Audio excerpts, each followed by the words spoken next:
Fala, galera do Direito Civil, mais uma vez aqui com a matéria mais linda do nosso direito, que é o Direito Civil.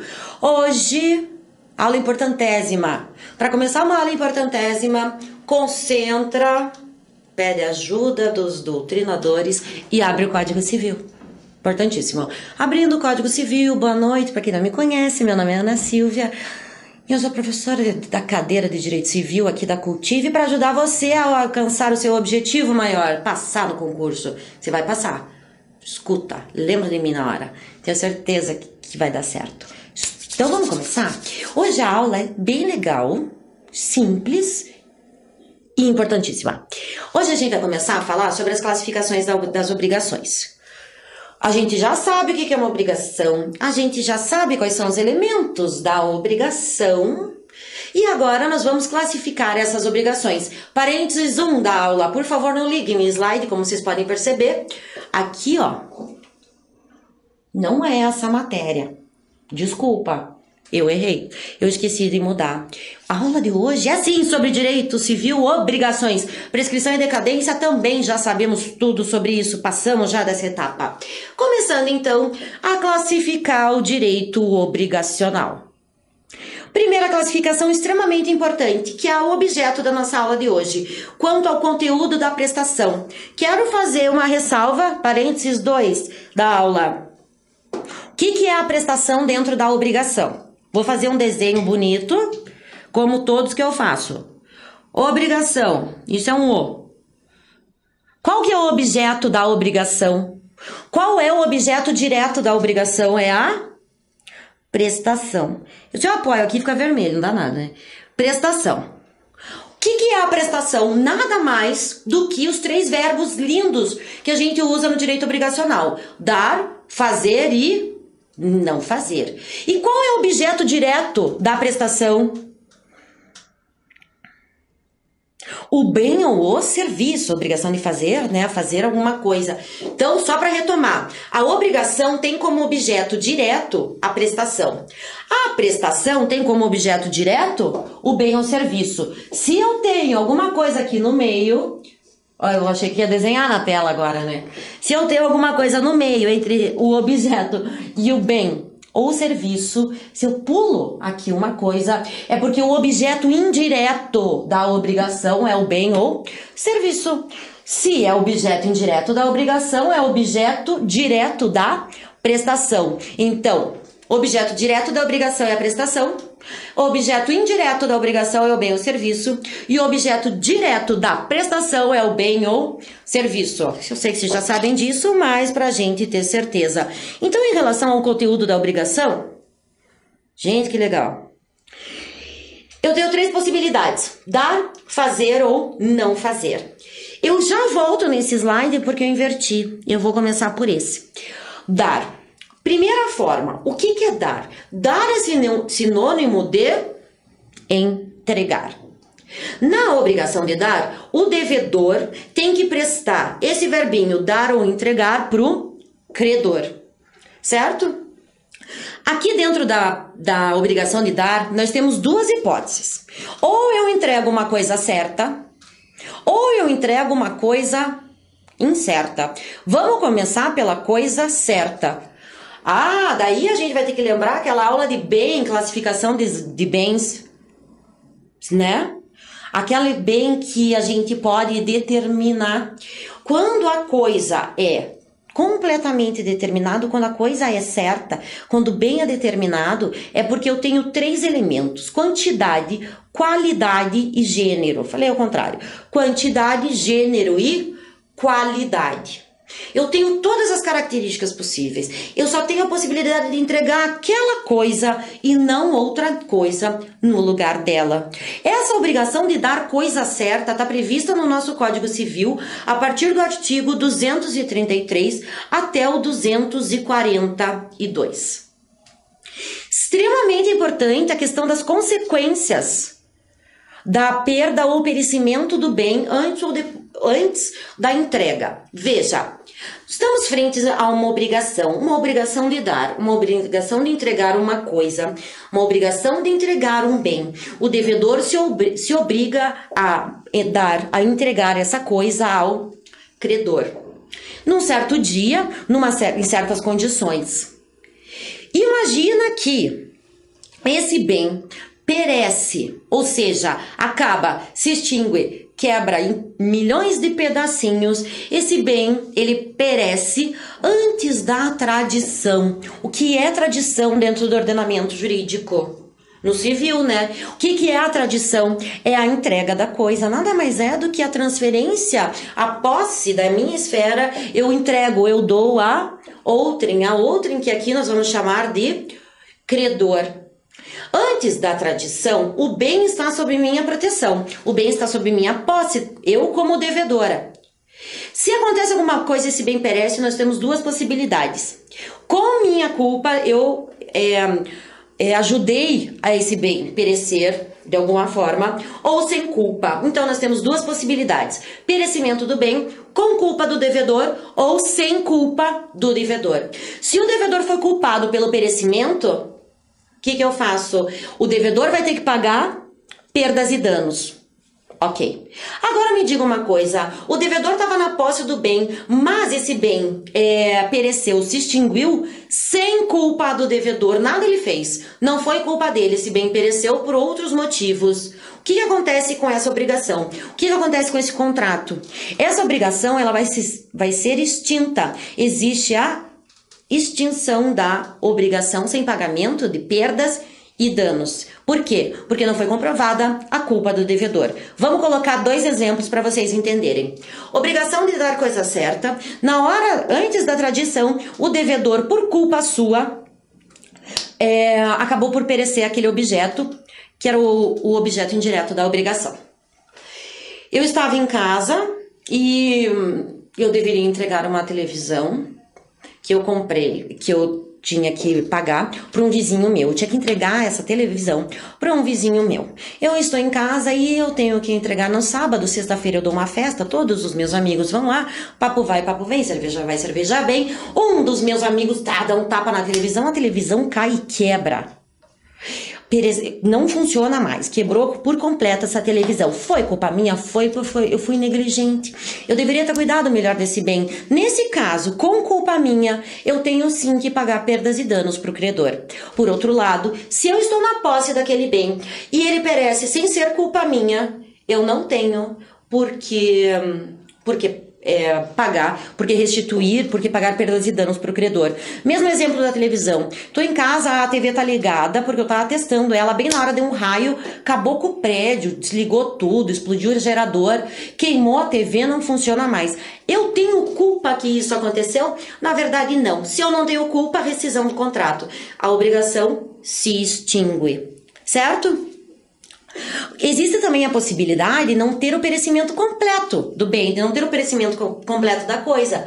O que daí vai acontecer? Uma deterioração do bem. Acontece alguma coisa, quebra só metade da TV, fica com um rachado aqui, por exemplo, só pra gente usar o mesmo exemplo e ficar fácil o entendimento. A minha televisão caiu no chão e ela fez aqui um risco. Quebrou a tela, mas ainda ela serve pro seu objetivo, que é assistir TV, os programas passam e tal. Se for culpa minha, eu vou ter que pagar, tá? E agora, se não for culpa minha, se ela se deteriorou parcialmente, né? Se teve essa deterioração, não um perecimento total, o credor pode, sim, querer o bem e pagar e eu faço um desconto no recebimento daquele bem. Se a televisão vale 1.000, agora ela tá valendo 700. Então, ao invés de ele me pagar 700, agora a gente só vai pagar 1.000, somente 700 vai ser o suficiente. Vamos agora para a prestação de coisa incerta. A prestação... Volta. A obrigação de dar coisa incerta está prevista no Código Civil também, artigo 243 ao 246. Diferente do dar coisa certa, a coisa incerta é aquela que eu só tenho quantidade e gênero, eu não tenho qualidade.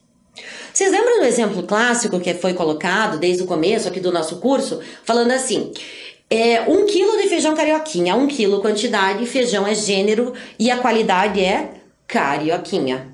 Isso é um objeto certo e determinado.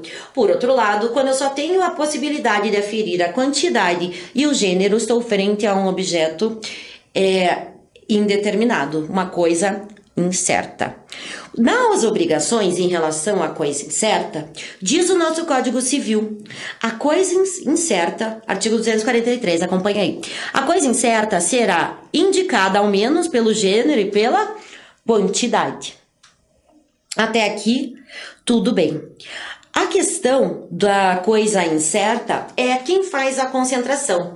Veja, no nosso clássico exemplo, 1 quilo de feijão carioquinha, né, que eu coloquei. 1 quilo de feijão carioquinha. Essa característica carioquinha não existe no nosso caso. Eu não coloquei isso no contrato. Quem é que vai dizer que 1 quilo de feijão, de que tipo que vai receber? Normalmente é o credor, a não ser que na obrigação tenha sido estipulado que a concentração, ou seja, a escolha da qualidade, seja feita pelo devedor. Aqui, na entrega de coisa incerta, não há que se falar em perda, deterioração da coisa. Sabe por quê? Porque como a coisa ela é incerta, eu não preciso entregar exatamente aquela coisa completamente determinada, é porque existem outras dela aí no mundo, então eu posso fazer reposição. Então não há que se falar em perda ou deterioração total daquele bem. Mais fácil, né? Só lembrem da palavrinha concentração em relação à escolha da qualidade. Já falamos sobre esse slide, porque eu fiz ao contrário e comecei pelo segundo. Segunda forma, segundo tipo de classificação quanto ao seu conteúdo, ou seja, quanto em relação à sua prestação. A prestação também pode ser a de fazer. Quando eu estou frente a uma obrigação de fazer, é porque eu vou ter que elaborar, vou ter que produzir alguma coisa para entregar para o meu credor. Veja, tem bastante diferenciação em relação a coisa, dar a coisa e fazer a coisa, porque veja, eu faço a coisa, eu vou ter que entregar pro credor do mesmo jeito, mas eu tenho uma etapa antes do que a entrega, que é a elaboração, que é a produção de alguma coisa para daí sim ela ser entregue ao credor. Essa é a principal diferença entre a obrigação de dar e a obrigação de fazer. Artigo importante para a gente analisar aqui na aula, artigo 248.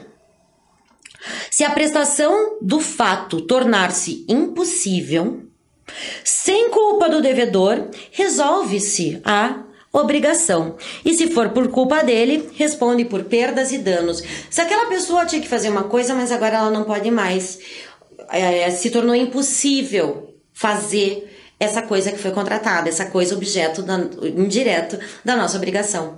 Também, mesmo sistema da obrigação de dar coisa certa. Com culpa, paga. Sem culpa, resolve-se a obrigação, ou seja, ela é extinta.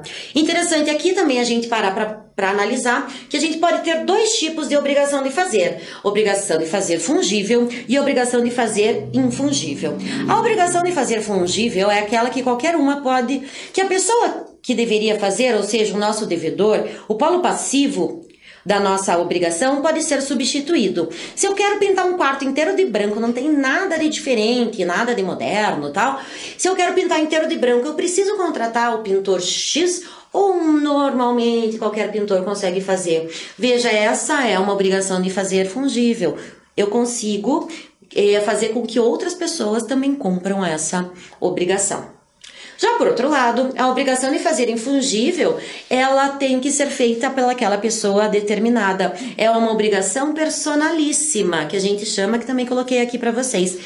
Só aquela pessoa pode fazer, pintar um quadro, fazer um parecer técnico, um parecer num processo importantíssimo que tá rolando aí no teu escritório, e você quer um parecer de uma pessoa assim que assine lá de peso. Veja, adianta outra pessoa fazer e assinar? Não, tem que ser aquela. Essas obrigações que somente o devedor pode cumprir são chamadas de obrigações infungíveis. Por que cargas d'água? Estudamos a diferença, essa classificação, obrigação de fazer fungível e infungível. Porque na hora de cobrar, existem possibilidades distintas. Se eu tiver frente a uma obrigação de fazer fungível, ou seja, aquela que qualquer um ou outra pessoa pode fazer, Se eu vou ter que entrar com uma ação, por exemplo, de cobrança, para aquela pessoa fazer a cobrança e ela não fazer a prestação contratada, se o devedor não quer prestar o combinado, eu posso chamar a terceira pessoa para fazer e depois pedir ressarcimento ao devedor original que se recusou a fazer. Coloca isso num caso concreto.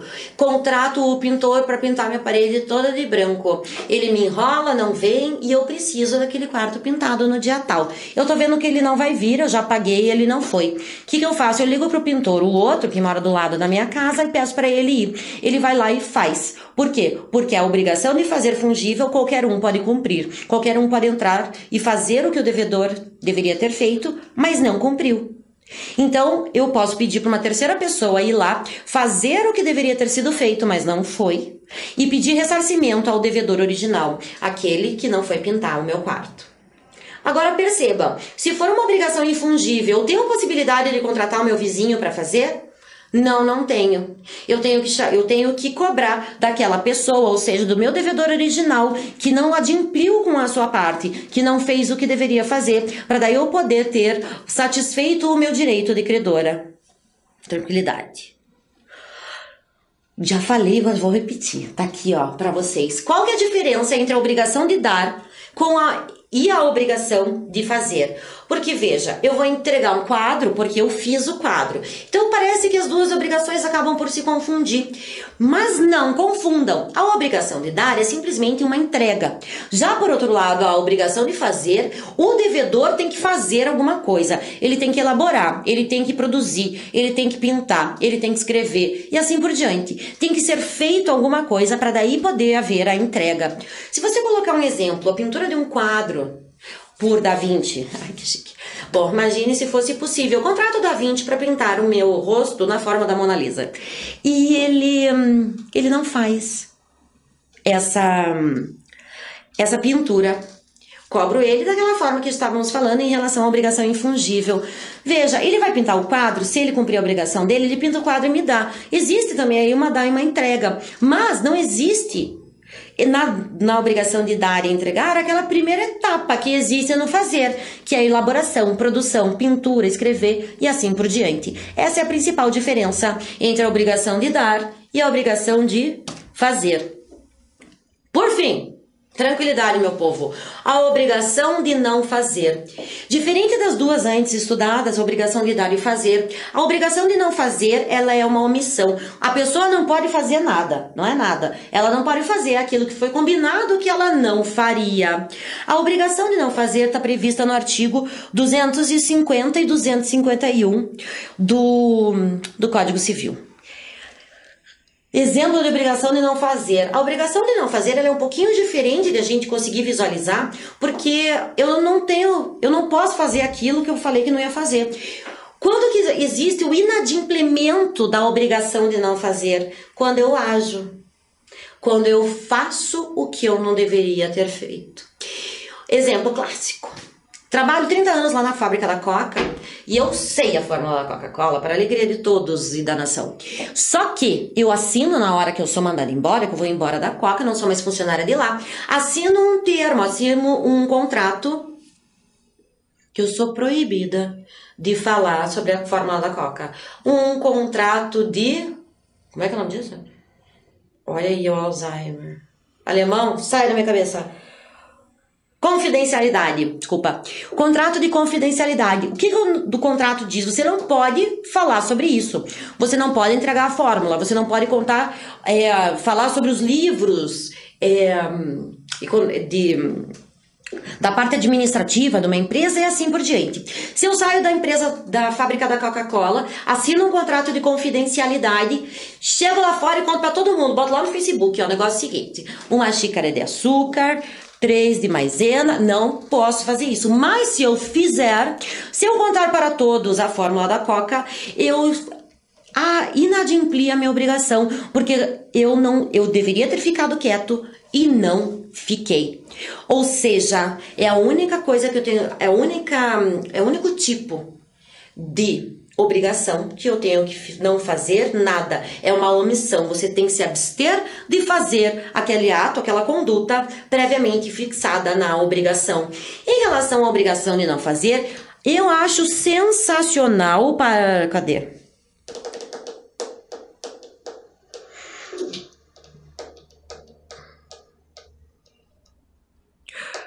O 249. Dá uma olhadinha no artigo 249. Tinha perdido ele aqui, ó. O artigo 249, ele está dentro da obrigação de fazer. E eu coloquei aqui para vocês, para fechar a nossa aula de hoje, porque tem uma discussão muito interessante em cima disso. Vou repetir. O artigo 249, como é a nossa última partezinha da aula, eu queria trazer para vocês para dar uma discutida em relação ao parágrafo único do 249. Ele fala o seguinte: se o fato puder ser executado por terceiro, será livre ao credor mandá-lo executar e cobrar, através de indenização, o seu devedor. Parágrafo único. É aí que mora o perigo. Em caso de urgência, pode o credor, independentemente de autorização judicial, executar ou mandar executar o fato, sendo depois ressarcido. Muito interessante esse independentemente de autorização judicial. Estamos frente a um artigo que nos libera a autotutela. Veja, o artigo até nos libera, fala assim, ó, você pode fazer o que seja necessário para o cumprimento dessa obrigação, mas se acontecer qualquer coisa, você responde por excesso, por exemplo, previsto no nosso artigo, no Código Civil 187. O artigo 187 fala o seguinte: também comete ato ilícito o titular de um direito que, ao exercê-lo, excede manifestamente os limites impostos pelo seu fim econômico. Posso, sem autorização judicial, fazer acontecer? Posso. Se eu entrar em excesso, eu respondo por ato ilícito. Então, é uma permissão, é uma autotutela prevista legalmente dentro do nosso direito civil. Muito interessante. Galera, foi a primeira parte de classificação. Fica de olho nas nossas aulas que tem mais classificação em relação às obrigações, que também são extremamente importantes, tá bom? Espero que vocês tenham entendido. Estudem horrores, abre o Código Civil, dorme agarrado com ele. Meu nome é Ana Silvia, prof de Direito Civil. Obrigada. Fui.